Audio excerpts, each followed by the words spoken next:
So everybody, it's Amon here. Welcome to a great versus battle idea I had. I hope you guys will enjoy it. As you see by the title and the screen, this is the best resolution frequency because I had this back case camera, kind of, with me having my phone set to a good tilt to give you a pinch of this. Hopefully, it's the best case quality. There's going to be a lot more better showcasings with it, especially for the bigger, higher case feats and other outros and things that are going to play with these characters and how they like. But let's see by the screen and the title, like I said, we have the Winds of Destruction, aka WOD, versus the Suicide Squad. The Suicide Squad is a made up of 10, and the Winds of Destruction are going to be the iconic 5. In this case, with Sundowner, the leader, Jetstream Sam, Monsoon, Mistral, and Kamazine, with 2 other people in the form of Blade Wolf and Senator Armstrong. Now, the reason why I add them is to make it a lot more interesting, because truly there's only 5 members of the Winds of Destruction. Technically, we could add 6, because Blade Wolf parlayed with them in some different dimensions. Yeah. Them obviously being aligned on the same missions. Blade was supposed to guard Mistral, protective guard dog, other different accounts and things. They come with the character and how they're built up as and how they're like, and simply the reasoning for them being around each other holds the same weight as, and again, them being people that parlay together back to back. So hopefully that makes sense with why I put it there, because it's not like it doesn't make sense. It's not like I'm sounding so stupid. It's just like technically that wouldn't associate them, but I'm trying to make it more interesting, so I don't have like a big reason that kind of just helps. And Sarah Armstrong is kind of self-explanatory. He's the CEO. He technically is the leader. He's the most powerful member and aligned with all of these other characters that are bosses in Metal Gear Rising. My favorite games off rip. It makes sense as CEO, chief executive officer, and advisor, different things. We'll go ahead and parlay with them into this fight. But again, obviously, technically, there's only 5 in this case. With Sundowner, California Warfire, Jetstream Sam, Cooper to the Wind, Monsoon, the Winds of Destruction, Mistral, Cold France, and then Kanzine, the Sandstone, pretty sure, and Blade Wolf and Senator Armstrong are here. This is cool matchup to correspond together. Technically, we count only 6 if you pitched in a little bit of some arguments for why someone like Blade Wolf will be presented in a team-based thing with them, because again, they all operate together in their own thing, because Kanzine will work alongside Blade Wolf, but they're not rocking together in the same mix right now. Obviously, the characters and how they are. Besides the explanation, those are the characters for Winds of Destruction. Now, for the Suicide Squad, as you see on the right, besides this kind of weird pixelated fan art here, it looks kind of weird, but still kind of cool. We have King Shark, Captain Cold, Deathstroke. Deathstroke's going to be the leader. Parasite, Poison Ivy, Enchantress, and Match. Son, pause. Listen, I'm in the middle of recording. What's going on? You want to get set back up downstairs, or you want to use the front office as your studio? No. I think we need to set you up a studio. I'll help you. I mean, not right now. After this, my bad if I'm being a little bit too loud. After this, it's gonna be fun. This real quick. Okay, so where do you want? You want to go back to your old room, or you want to use the front room as a studio? Use the front room as a studio. Downstairs could be a different type of studio. Downstairs would be my gaming studio, and I'll compact together that room into a general studio. I want to talk more about that. We might as well get you set up. Yeah, I know. I'm in the middle of recording right now. I mean, maybe one day you can get your green screen and you can hear and you have light. I think we should get you set up in the front room. Yeah, that's true. What do you think? Yeah, it's fine. Like, we already talked about this. That way you don't have to keep moving your stuff around. Yeah, no, I'm down to go and push to do that, but let me go and do the recording right now. Or do you want just your whole big room to be both studio, gaming, and everything? I get you. We'll talk about this. Let me finish the recording real quick. I'm trying to figure out where you want to go. Yeah, I know. I'm going to let you know, but you kind of interrupted. You want to use that room? Yes, man. Thank you. Let me finish my recording. Anyway, besides that, I don't know. I'm already answering. I'm not mad at you. I just want to finish the recording. You want that to be a studio, or what about the bedroom? I can't edit this out, Mom. You're interrupting. What about the bedroom upstairs? Mom, yes, please. Go. Leave. I'm asking you. Go. Please, thank you. Love you. Anyway, sorry, guys. A little bit of rush from my mom. I was trying to put me on gang. I understand that. Anyway, to roll back with the characters, there's a pretty equal stage, 7v7. We're going to talk about all of them. I can't wait to go ahead and do it. I hope you guys will enjoy it. Let's go and start off with the captain of the teams. We're gonna start with Sundowner, and we go row to row with the characters. Sundowner, the California wildfire. Ex-military grade A captain in chief, butcher for multiple different rank of training, military in different ops and different cases, destroying any person that got in his way into the big war haps, different things. But he found a great calling in war. He plundered through the war debris and pushed through different iconic areas like Iraq, Afghanistan, blah, blah, blah, general military op, corvette things. But in the stasis of the war, through going for that stuff, he found really the greatest designation of what it means to be a true human in the world, be through the expanding causes that make us who we are in the sense of conflict and war. Kind of say, man, for how doomsday state, but not as that being the main prevalence for how to push the world different, but as the thing that arises the new calling for us as humans. In his speech, he talks about how to go ahead and assert war as a thing is stupid and downgrades us. War has done good things and does bad things. He talks super honestly about it, but the fact of him being a warmonger and how he's supposed to make a living, he gets to go ahead and bring up his desire from why he does things. Can't even talk how to fucking tongue still. What I'm trying to say that kind of stuff is being the form of some lie for why he doesn't do those things with it. Technically, that makes sense because the thing is, with Sundowner and obviously Desperado and the people around him as being the captain of them, and at the same time being the chief head security of World Marshal, he brings out the sly slim for why he brings it to the table. And this instance is because of the fact that war is just a part of who we are. Why fight it? It's a big point for how us humans will be able to perfect in different means. No matter, say, instance, war will bring new callings for us. It will skyrocket PMCs. It will do all these big, robust things for us as humans like the good old days at 9/11. He's super honest about it. Cringe word for Sundowner cases, but entertaining nonetheless. The voice actor for Sundowner is peak, no cap. But besides say man for his ideals, he's a great combatant, has two twin machete cyber things. I don't know exactly the type of call, but you basically call them the mixed shredders that are a little bit more better than blade with chainsaw, not high frequency blades. I kind of going to talk about high frequency blades and quote to one of my favorite power scalers, Crisis. So I'm going to make a video to talk more about the bigger calcs of someone like Jetstream Sam, because it's a pretty interesting video. But in comparison, his capabilities to move around and do all these interact trade shit is mainly corresponded from the pure fact that again, the character has two twin machetes that are like cyber splits that move around like a Guandao blitzing, and he has a great form of combat feel with him. And even though he's American, he has a great deal of skill with this stuff. It kind of acts like a samurai blitzing around with two swords like Aramusha. So he has a great combative skill with that. He has explosive armor padded together where if anybody would hit it or come in contact with it in a hard press, it would explode them back. We don't know the exact measurements of this type of TNT or whatever, but I would say if it's able to bounce right and back, it's easily small building level type case of feet capability, if anything. And if you wanted to go in highball because how much he stacks more or same amount of people, it could be higher, but I feel like that's reasonable in this case, especially in the measurements that we took in to bring this out. So for being small building level, this TNT could easily cause to 1.9 tons at the high end and the low end 0.25 tons. And then if you want the higher end scale of this, in conclusion on from 0.25 to 1.9 to 2 something going into 10 tons of force.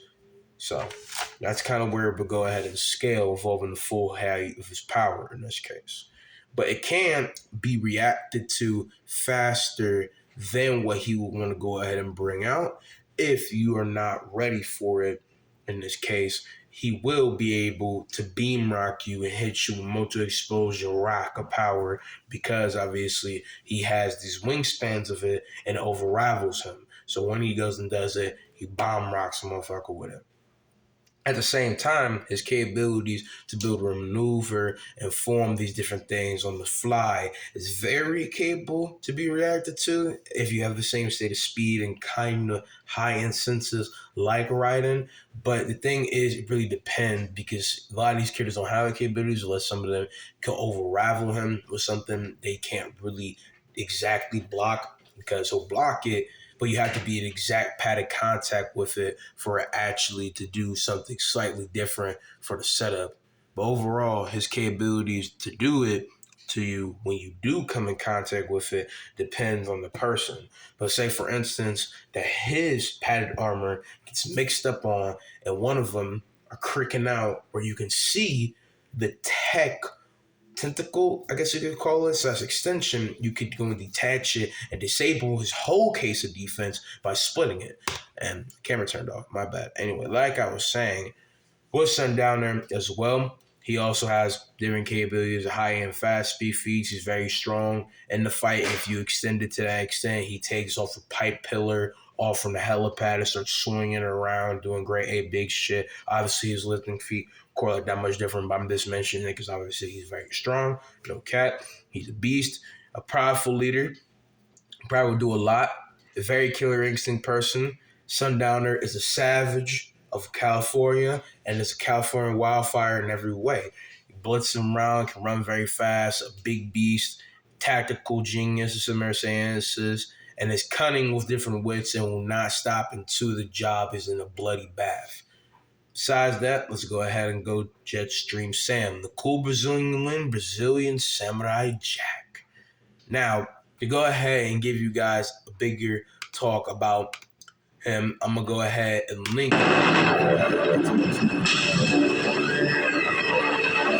music. The music's kind of Jesus, that is ridiculously loud. Okay, we're not gonna have that. Every time I go out my way to go and play it, it is booming loud. I was playing that from a speaker. Okay, fuck that. We're not even doing that. Terrible recording difficulties. That's fun. Okay. I'm gonna go and show you guys a link to the video. I'm gonna talk about the Brazilian Samurai Jack himself. Now, Jesse Sam, if it was just the original five, would be the strongest of his team. But obviously, he technically has a tendency with Armstrong. You know, Armstrong probably overall overplays him with some different things. But Sarah Armstrong, in comparison to Jetstream Sam, had continual form because Jetstream Sam in the past put him out of commission. Jetstream Sam has a great deal of skills and capabilities. He has a high frequency blade integrated into a sword that allows it to be the best thing as it is very unique and confidential to whoever the wielder is like. And with this being said, how he did this is buying it off as he has his great blade called the Muramasa. And with this, he recoded it into a high frequency blade, obviously, that is tucked with a bunch of different things that makes it a lot more grand than the general sword. Because go ahead and talk about what a high frequency blade is a sword that's able or anything of that attacks at the material model level. It takes every hit in place on a molecular level. Again, Crisis' video goes more in depthly with this, so I can't wait to go and show you guys. I will show you the title, all that. But pretty much the best synopsis I can make of it is high frequency, or so the high frequency blade in the senseless will attack you at the material level, disperse half of your capabilities and frequency in different case as molecular matter, where attacks at a very puny model case level. So, with this being said, an equal, he pretty much has one of these things like in the versus battle community called bypassing durability slash a hack extension. So his sword will be able to bypass almost anybody's considerable pretense of matter applicability. So unless your character has feats that deravel physics as a concept, moves way too fast to even be perceived to be cut, has hacks that can bypass that type of case of hack, and it just gets more stupid, or you're like Hellboy's right arm that can only be destroyed by damn near magical capabilities and wouldn't be able to be cut by that, even though you could cut the arm holder off, but the actual gauntlet on Hellboy's right arm could not be cut by it.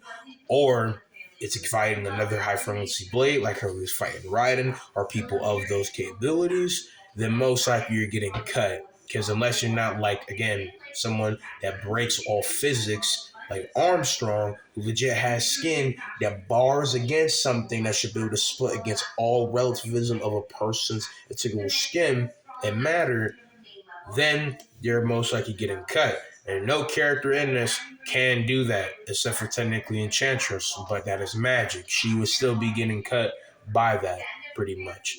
But even then, this doesn't mean him or anyone else with these type of capabilities shows everybody in fiction. It just means that his sword holds a big means against our people, especially since it's already a great sword in Muramasa, recoupled with a high frequency crimson blade like a lightsaber, allows him to do a lot of great AK stuff.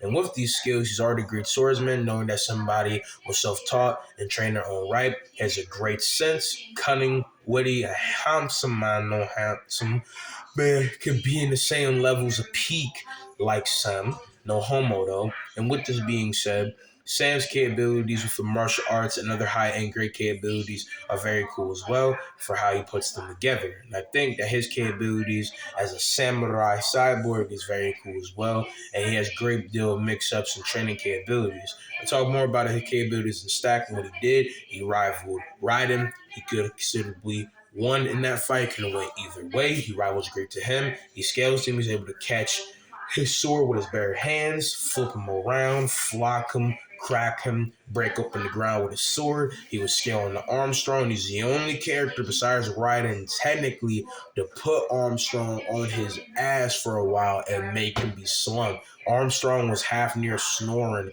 when Sam split shinned him right then and there. But at the same time, this doesn't take away scale of what Armstrong can do, but this just means a lot because Sam did considerably a lot more because Armstrong was going all out. He was putting Sam to the metal.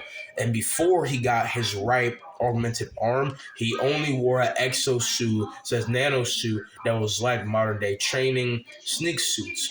So besides the exosuit giving a little bit of augmentation, his right arm in this case that gives him a better grip, probably better pitch of mobility mix up with his sword, and obviously gives him better strength. He's able to cause a crater in the ground.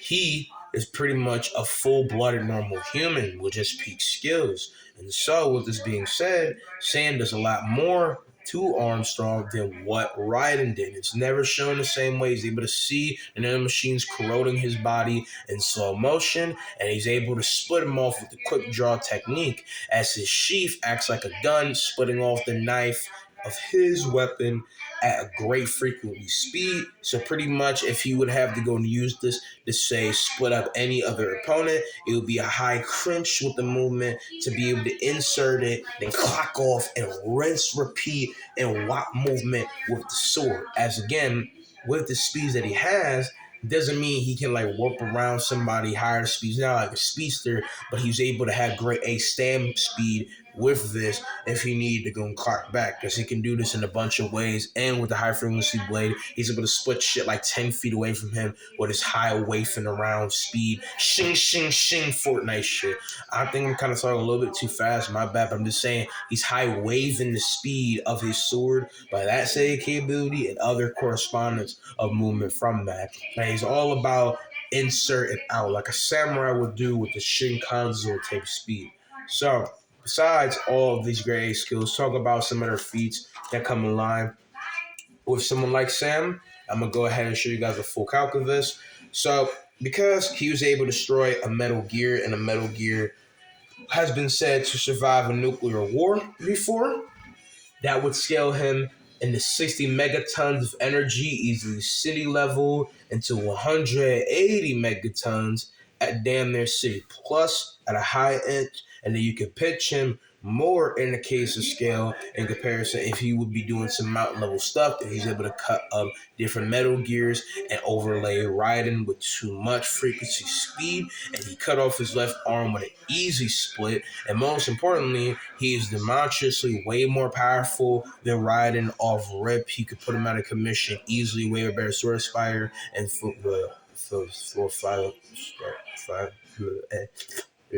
Okay, let me get some water because I'm out here talking hella fast. I don't know what I said. I don't know if I said fighter, spider. I'm talking like Mike Tyson. No offense.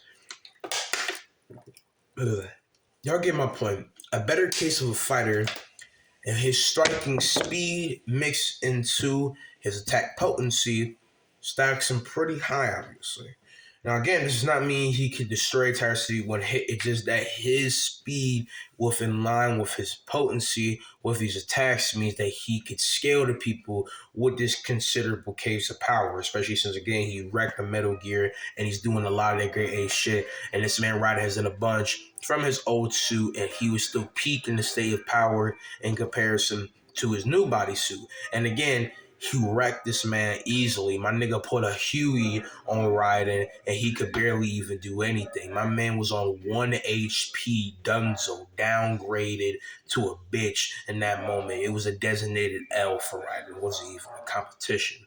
Now, evolving his speed easily by removing the game and talking obviously about lore, because obviously it's a video game, there's different liberties that have to be taken, the same amount of how things are like, but simply Raiden in comparison to Sam, with them both scaling to different faster and light high NK stuff, it would easily be FTL, and his state of speed a high probability would give him a little grade pinch to 20,000 to 40,000 faster than light, aka FTL.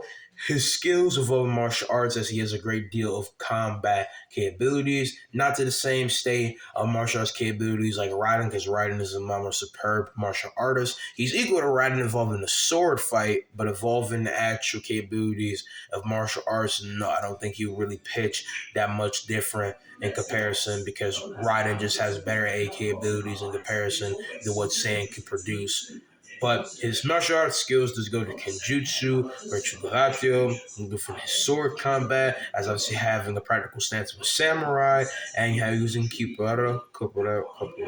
yeah, I don't know if I'm saying it right. Correct me if I'm butchering this guy. I don't know if I'm actually even saying it right in this case, but a little case mix of his flipping, sling capabilities are tied into obviously his kind of Brazilian martial arts, wave of movement, a capoeira, and he's able to use it and a lot of great capabilities. So that would help.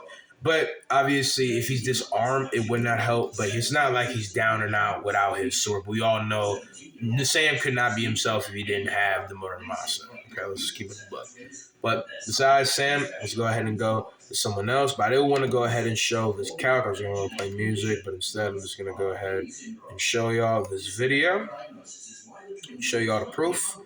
So if you want to get all my information, please go to this video here. Look up Chrysler's Dress Team Sam. From the camera, you cannot see it, but this video, Cyborg Samurai, all this shit, look at this.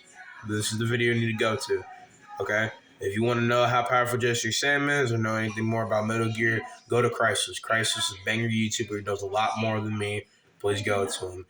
Anyway, this also shows the calcs in the case evolving Raiden's durability feats. Also, you go to Raiden versus Cole McGrath. That helps as well. Go look at that, which I'm pretty sure by looking. Yep, here you go. Direct video. Look this video up too if you want to get higher calcs. There you go. Cool video. Better content creator. Anyway, portion back. Sam is going to be one of the most powerful people on his team. Second to equal to someone like Armstrong. I hope you guys enjoy that power scaling. You guys get more, like I said, from him. Time, of course, to the next member in this case, which is Monsoon. Monsoon is seriously user. He uses mixed capabilities of teleportation to near splitting his body and molecules, having this negative positive energy to surface his power, has electricity, size, a good mix up of martial arts, has some electro movement, and can only be stopped if you cut all the capabilities that he has with a high frequency blade, or disintegrates him, or a clean decapitation for he not recomplex his body back together. In this case, this would have to be splitting the atom insertion that he could have, because his head wouldn't be able to contemplate things going on, or you erase his head or remove his head from having any capability again to reconform his body back together in a reactive healing factor like case way, as he can split his body up like little shin kebabs to reinsert them in different type of ways. So some say it's kind of like Deadpool and how he's going to recompact his body together with some instances of different capabilities with his seeking factor, but this is more like duplicate body parts replexing back together. That makes sense. So Monsoon's very hacksy, weird character. He has gravitational telekinesis. He could grab a bunch of different things, do a bunch of things with it. but he does have some weaknesses to EMPs or tech-like case stuff, which would only be able to be used by someone like Deathstroke, but he'd be a very interesting matchup against Enchantress. Going on to Mistral, the cold winds of France. In the but Mistral is a very devious woman having plausible case of love hacks or technological stuff that can strike a person's heart, which does not work on nobody. But she's a very mixed person, have multiple robots with her. We're only going to allow her to use her spear, a little fragment of some robots with her as it helps her out, as obviously in these games, some situations help out the most is because of the scenario. So with this fight, we're going to have this take place in Central Park. No backup, no nothing, just simple that. Central Park in New York, to be exact, even though it's kind of self-explanatory. But either way, with her capabilities, her spirit, she's able to move around a lot, do different high-end stuff. Skilled around for the most part, if you know she got shish kebab, icicled. But she does pack a punch. Also, over the Kamazine, the great sand as a storm. Kamazine is fodder of this team. He's the weakest, but he has a cool mech. I'm gonna give him that. It was an interesting boss fight. My recording got disabled. I'm not redoing all that again because I'm gonna keep it above. Blade Wolf's DLC is kind of mid, but either way, Kamazine has an electric chainsaw axe that he basically be trying to raider motherfuckers with, and at the same time can move around with different high capabilities, but his mech is very weak and high say and power involving other characters. But he can take a great deal of durability and scale to someone like Beowulf, who's doing a lot of small but level case shit. So I would presume with his capabilities, he has a great deal, but his biggest weakness is the fact he doesn't have an armor patch on him, which basically entails a big weakness for him. So if anybody really want to get on him, he would probably get done so. But he has some capabilities and can be a help. Blade Wolf are a bunch of numbers named robot dog that has great capabilities on his arm, has a chainsaw tail, and is able to rip motherfuckers up, slay a bunch of different UFGs and other people, not in the form of metal gears, but take a lot of them out. Do a great deal of stuff, overscales Kamazine, has a lot of capabilities in comparison to others, and overarchingly is just a cool ass character to be seen and will be a lot of help in comparison to other people, and is very fast as well. Then we have the boss himself, Sir Armstrong. I already talked a good deal about him in my Doomfist versus Armstrong video, which I've changed my mind. I think Armstrong slaps Doomfist now.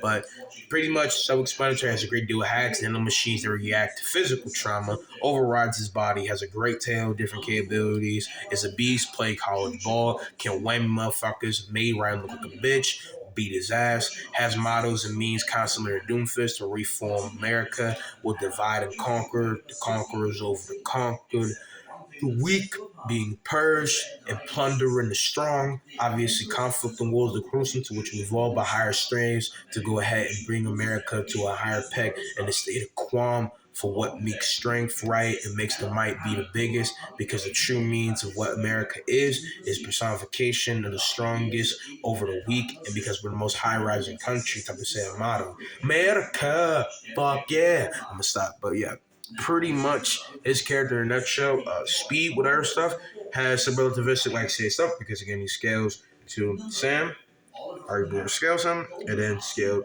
to Raiden. So explanatory.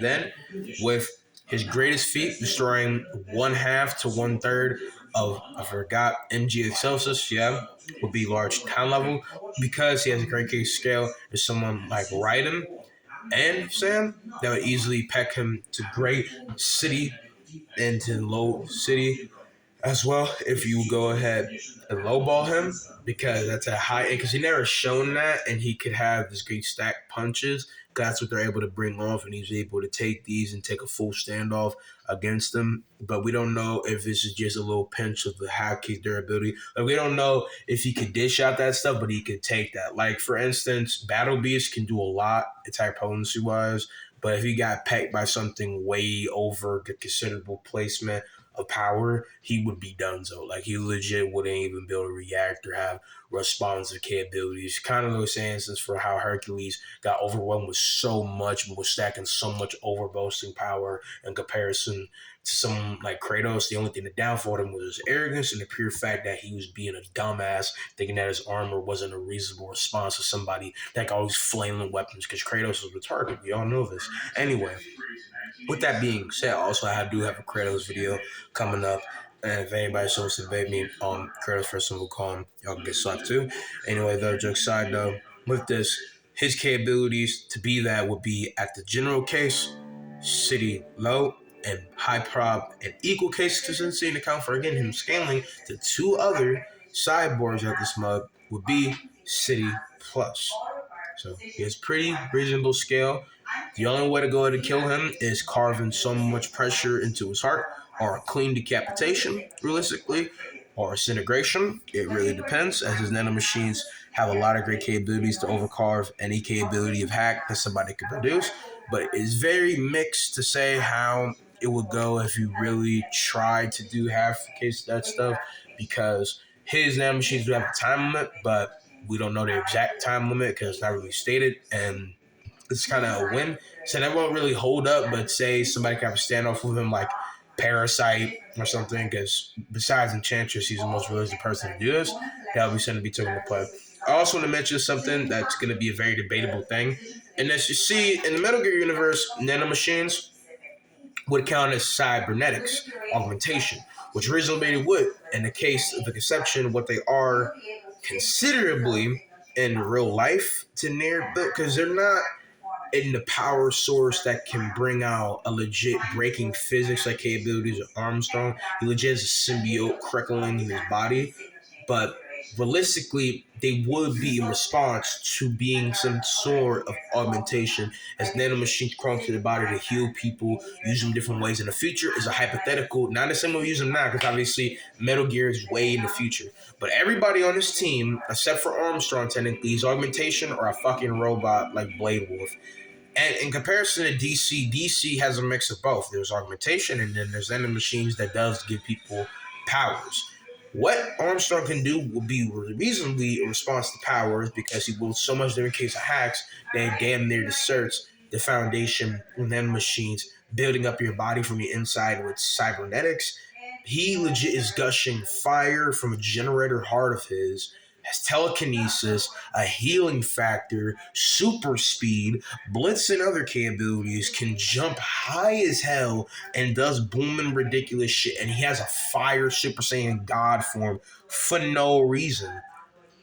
I kind of feel like it's self-explanatory to talk about how his stat power is like in comparison, because it's very ridiculous. And I'm not saying that Parasite realistically would be able to absorb really a bunch. But if we want to have it on equal standing and say he could, then one character could have a better case of advantage. But because if we go by Metal Gear's verse, he should not be able to absorb it, because that's not a superpower. Parasite has only shown capabilities to absorb meta-human applicable abilities, and Armstrong does not have metahuman like his abilities, at least by the standard of what the verse says it is, because all around it should. My man is a driving pool of power. You know what I'm saying? He has so much, and he will just pulp that up to a whole new extreme. My man will ride to hammer you. He will soldier your ass. You will get dunked on by Armstrong. It's not even a competition. He can break the president in two with his bare hands. Nanomachine, son. You can't fight him.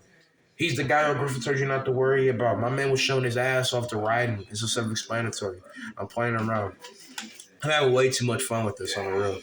But time to talk about the Suicide Squad. The Suicide Squad, let's go and start with the captain of the team, Deathstroke, aka Slade Wilson, a menace to the Teen Titans, a trained mercenary that does a bunch of different type of things.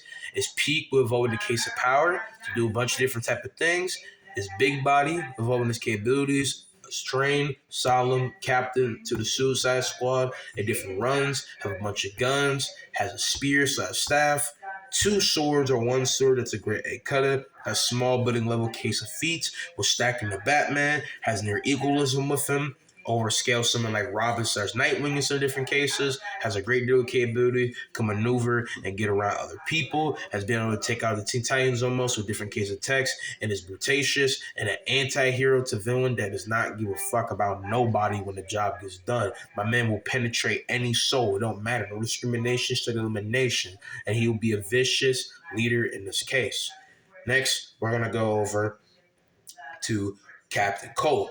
Captain Cold has his freeze gun, great capabilities with that, was able to slow down the Flash for a half second, what is being said. So his freeze gun at highball can just be fast as light in your FTL, but I will have it be near if we're going by consistency, because it's only been about 1 second, because he was freezing an outer point for where the Flash is going, not exactly on track.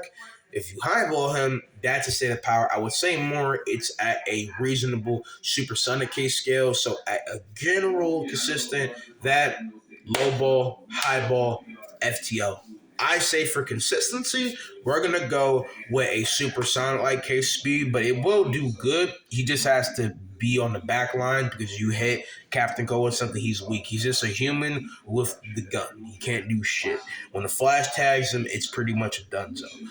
But with his freeze gun, he's able to corrode people and do small building level case stuff as corroding somebody's body and bring a bunch of great will force onto somebody with involving his freeze gun. So Captain Cold has some different advantages, and he would do good if he had to go and stave off someone like Kamazine or Blade Wolf and maybe even Sundowner and go and freeze up his pads or something. Then we have Enchantress. Enchantress is the most powerful member on this team. She's the MVP, a great sorceress with a bunch of creative magic. Her hacks and capabilities go into thousands. I'm just going to give you the regular mental telekinesis. Multi-case of mind hacks, with that being said. Has great deal of super strength by telekinesis on other people, evolving able to pinch their minds and bring out their powers. Absorption, shape-shifting, multi-capabilities of teleportation, super speed, reactivism involving time loop. She's able to summon different things, turn different people into different things by different hacks resiliences, has a great correlation in her capabilities, and all around has a bunch of broad full of magic that can stop out this team if she gets her hands right. Armstrong will be the only person to be able to get around it because it's going to take a little bit of time for her to try to maneuver around it. But if Armstrong sits on his toes and has an even case fight with her, it will be very interesting.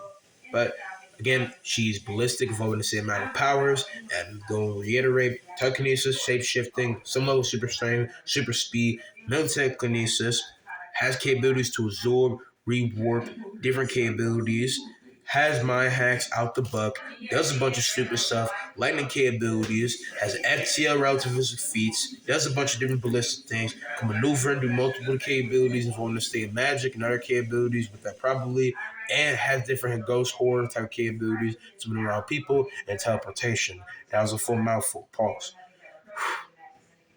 Besides that, going over to Poison Ivy, the sadistic plant lady.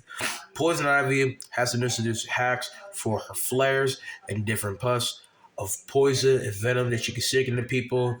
She is bisexual radius, so if she did this to Mistral, maybe it could work, but Mistral has never showed any type of lightness to females and was kind of digging Raiden. I don't know if she was playing with him. Kind of seemed like she did have a little case of lightness for him, but it probably would not work on anybody except Kamazine, because Kamazine looks like he drinks a bunch of G Fuel. We already know he's the degenerate. Jokes aside, though, that is probably how we would have to have that scale by realistically if we really would have that happen. Next, we have Parasite. Parasite is going to be the second strongest of this team at high ball next to Match and King Shark. As in this team, we technically got 4 heavy hitters.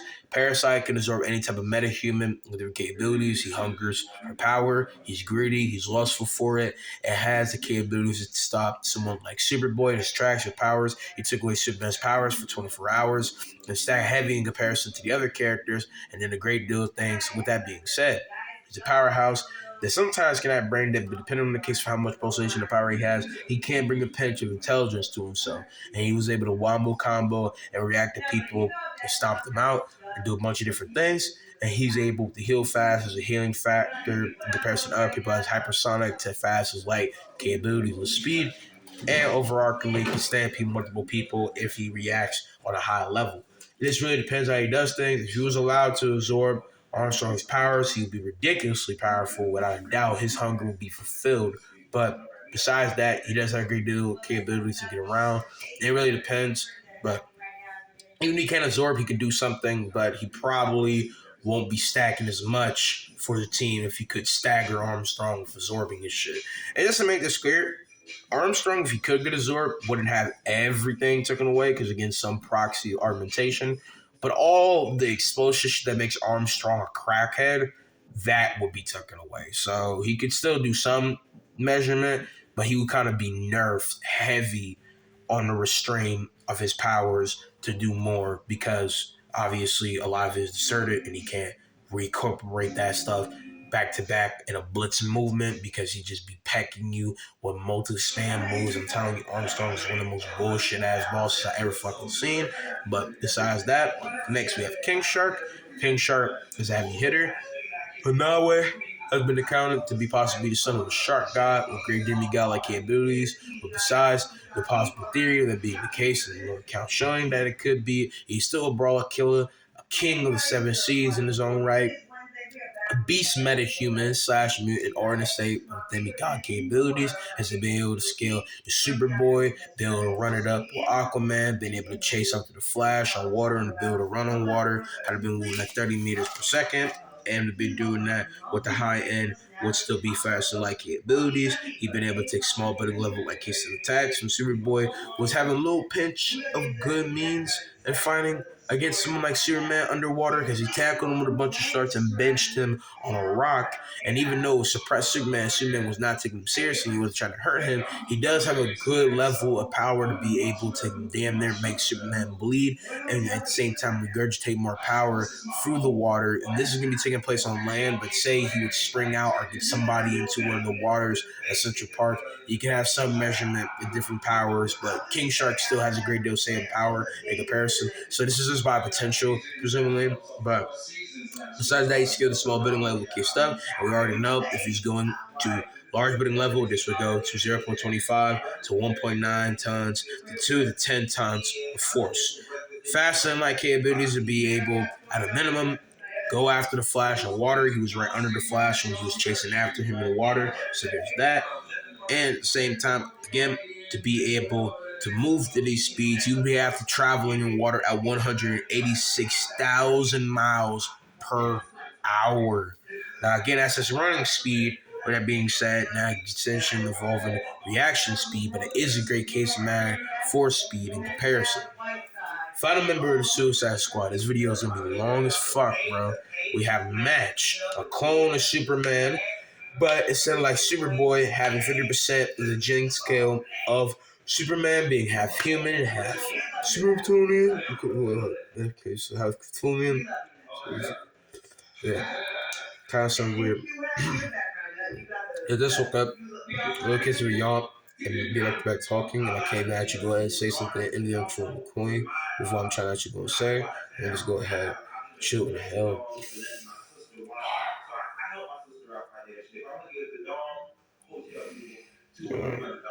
I'm sorry to go pause and go place of what I was trying to say, but from the turning point of why I'm trying to go and say stuff within the bigger koi of what I'm trying to go about, but that's even what I'm saying, was the match has the full DNA of Kryptonian, like Superboy, because half human, half Kryptonian. He, like Superman, has all the general Kryptonian capabilities: flight, heat vision, super seafood division, frost breath, wind breath, blah blah. A lot of capabilities, but he's a brutacious, insane, bizarre-like case of a being that has ridiculous amount of say power. And it's not like Bizarro where it's opposite capabilities and kind of more freakish, but it's packed to a whole new steroid set of powers. So he is going to be a blazing beast, just going after whoever. It has a great deal of riding power, but it's just his mental focus that would be Dunzo, but probably depending on the same instance because of the technical awareness he gets from his teammates, he might be able to hold some measure of goodness. Let's talk about the battle now. Hold on. So first off, obviously I set aside some different things that would need to be a point in the contingent of this battle and how characters react to like Parasite case, him absorbing Armstrong's nanomachines, Poison Ivy, Love Hacks, Chinchas, Mix, capabilities, King Shark, Max Middle Focus, and it's such in the seances of only other characters. Obviously, it's a 7v7, so it's going to be equal. We're going to pair these people off. We're going to mark out the people and talk about the battle. I feel like Sir Netter want to go and charging people on opposite opposition. Deathstroke want to have people on his side group up, recuperate when time comes to tag team other people. When it comes down, you basically square off. Deathstroke will put out his sword and gun on someone like Sam, and Sam will be cocky, letting his arms free, waving in the air. Like, come on, try it. And Deathstroke will go and shoot him, and Sam will instant split the bullet and come after him. Now, Deathstroke has good FTL capabilities, but Sam is way more faster. So I feel like off rip, Sam is splitting Deathstroke in half. It's not even going to be good for my man if he tries this. But say he does, this is death for Deathstroke. Deathstroke is eliminated off rip. In the second of the battle, the Suicide Squad's leader is split. He thought he could take on Sam and it was done. If he had prep time, he would be a lot more practical with this. But he thought he could run up on Sam and Sam would be similar to him as a random mercenary, which at the same time is, but he's actually way more better than Sam out for power, capabilities, and a little case of character. Because Sam is a very cool character. I love this man. But remember, he has greater speed, so instant rips this man Deathstroke a new one with a blade splinter. With this, he does his little percussion ability and tries to bring out the film in other people, laughing off like pathetic. And he wants to bring in other people. From this, the entire Suicide Squad is like, oh shit. And Poison Ivy brings out some of the plant monsters from under the ground, and she's in her area. She's in the park. She brings out all their malevolent creatures to go attack team on Sam. Sam is like, what the fuck? And he sees a beautiful lady behind it. He makes a little clever joke and flips back with Capoeira, and the rest of the points go after him. Poison Ivy is trying to go do that, but Miss Straw comes up, and Miss Straw tries to go and fight a little bit with Poison Ivy, but she's getting pecked back by this. In between this, Poison Ivy goes tries to freeze Miss Straw, and obviously this is when it counters with Miss Straw. She tries to get around it and get from it, but I feel like at his speeds with it, she wouldn't be able to get around it to a high end. So depending on how the fight goes, it would be a 50-50 between them with a stay of power. But Captain Cole goes with his full ice blizzard. She'll get frozen up, and all he has to do is topple her over, and she'll be crushed, or somebody has to come over and blam her, or he has to shoot her with his big ice rocket blam, and she gets busted open. But I would give the fight more to Captain Cole. So, 101 of all the members being done, 6v6. The next fight, Monsoon going to fight Enchantress, and it'll be a very interesting fight. It really depends. But I feel like Enchantress got better capabilities to get around, and she has better capabilities to telekinesis. So she'll have to keep driving and be mixed. And I feel like how this battle will go in counteraction will be interesting. It just depends on the set of plausibility that the characters will come into contact with. But Monsoon can last. He just can't do as much, I think, to Enchantress, because Enchantress is way more better with hacks. So with that being said, with someone like Monsoon, he will have to get around, dodge barrages, try to pinch a little bit of